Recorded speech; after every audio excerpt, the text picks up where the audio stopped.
Hello students, good morning. Welcome है आप सबका रंजन कनौजिया यूट्यूब चैनल में।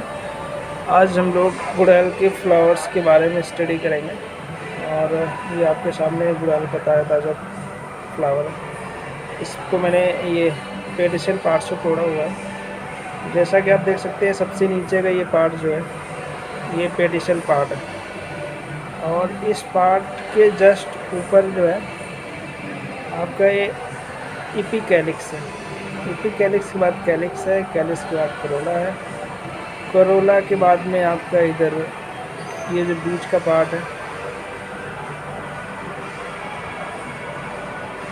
ये है और इसमें आपका एक ये वाला पार्ट है। ठीक है, तो ये एक फीमेल पार्ट है और ये एक मेल पार्ट है। आज इस सब के बारे में हम डिटेल स्टडी करेंगे। सो वीडियो में आप लोग बने रहिए अंत तक, आप बहुत सारी चीज़ें सीखने वाले हैं। तो चलिए हम स्टार्ट करते हैं। सबसे पहले हम इस फूल के ये कलरफुल रीजन को हम लोग तोड़ेंगे और ये इसको बोलते हैं पेटल्स बोलते हैं। पेटल्स को हम कलरफुल वाले पार्ट्स को बोलते हैं, जिसके बड़े बड़े ये पार्ट्स होते हैं और जनरली ये कलर में होते हैं। तो जो कलर होता है वो कभी कभी पीला भी होता है, तो पेटल्स को आप पीला कलर से आप याद करने के लिए आप सोच सकते हैं जो पीला होता है पेटल होता है, क्योंकि पेटल्स, सेपल्स और ये इन चीज़ों को याद करने में थोड़ा सा दिक्कत होती है। तो याद करने के लिए आपको थोड़ा सा ट्रिक याद रखना पड़ेगा। तो पेटल कभी पीला होता है, इसलिए पीला को क्या होता है पेटल्स बोलते हैं। तो ये कलरफुल है तो पेटल्स है। पेटल्स के नीचे ग्रीन कलर का ये सेपल्स हो गया।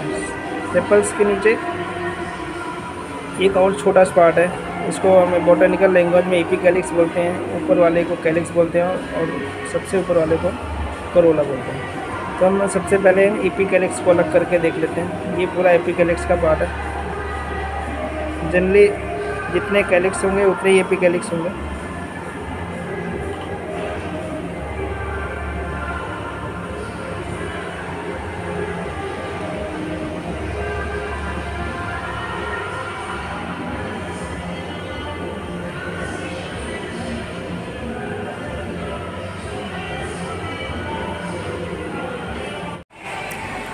हाँ जी दोस्तों, अब हमने इसको अलग अलग पार्ट में डिवाइड कर लिया है। सबसे पहले आपको बोला था मैंने, सबसे नीचे फ्लावर में मैंने आपको दिखाया था पेडिसल पार्ट था। पेडिसल को हमने अलग कर लिया। पेडिसल के जस्ट ऊपर मैंने दिखाया था आपको एपिकैलिक्स होता है, 5 के नंबर में था। इसके बाद में कैलिक्स का पार्ट था, उसके कैलिक्स से सटा हुआ आपके उसके पेटल्स से। तो ये पेडिसल हो गया, एपिकैलिक्स हो गया, कैलिक्स हो गया, करोला वाला। करोला हमेशा कलरफुल रहेगा और अगर नाइट में फ्लावरिंग करने वाले प्लांट्स हैं तो उनका कलरलेस रहेगा। अदरवाइज सारे डे फ्लावर जितने होंगे वो सारे कलरफुल रहेंगे।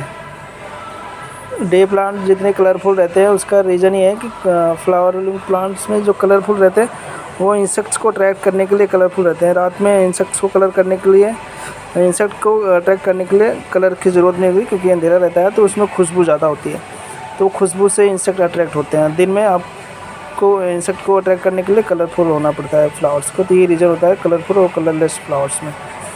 तो ये आपका हो गया पेटल्स। पेटल्स के भी 20 से मैंने आपको मेल और फीमेल पार्ट दिखाए हुए थे। तो ये देखिए, ये आपका होता है फीमेल पार्ट। फीमेल पार्ट मतलब कि गायनोशियम। गायनोशियम को फीमेल पार्ट बोलते हैं फ्लावर का। इसके सबसे निचला हिस्सा ओब्रिक होता है, ओब्री के बीच में फिर स्टाइल होता है, स्टाइल के ऊपर सबसे पहले आपको सबसे अपर पार्ट में स्टिग्मा दिख रहा होगा। ये हो गया आपका फीमेल पार्ट। ये एंड्रोशियम है, ये मतलब कि मेल पार्ट है। इसमें आपको पोलन ट्यूब दिखेगी, ये लंबी सी पोलन ट्यूब से ये एंथर निकले होंगे और ये यहाँ पे आपको पोलन सैक के अंदर एंथर रहते हैं। ये होता है आपका मेल पार्ट। अब पॉलिनेशन में क्या होता है कि ये सेमी फ्लावर के अंदर दोनों चीज़ें होती हैं, मेल फ्लावर भी, फीमेल पार्ट भी, वो मेल पार्ट भी। तो मेल पार्ट के एंथर का फीमेल पार्ट के स्टिग्मा तक इन पोलन ग्रेन्स का पहुंचना है आपका पॉलिनेशन कहलाता है। अब ये सेल्फ पॉलिनेशन का एक उदाहरण है कि सेम फ्लावर के पोलन ग्रेन सेम फ्लावर के स्टिग्मा पर पहुंच रहे हैं, तो ये सेल्फ पॉलिनेशन हो गया। अगर इस फ्लावर का पोलन ग्रेन किसी दूसरे गुड़हल के फ्लावर के स्टिग्मा पर पहुंचा तो ये क्रॉस पॉलिनेशन हो जाता है। तो इस तरीके से पॉलिनेशन के बाद आपका बीज बनता है ओवरी के अंदर। तो ये मैंने आपको आज गुड़हल के फ्लावर के बारे में कंप्लीट नॉलेज बताया। आपको बहुत सारी जगहों से अलग तरीके की नॉलेज मिलेगी। मैं नहीं कहता ये वीडियो बेस्ट है, लेकिन आपको जहाँ से भी नॉलेज मिले आपको थोड़ा बहुत आपको ग्रैब करते रहना चाहिए। Thank you. एंड आगे इसी तरीके की वीडियो देखने के लिए हमारा चैनल सब्सक्राइब करें। Thank you so much.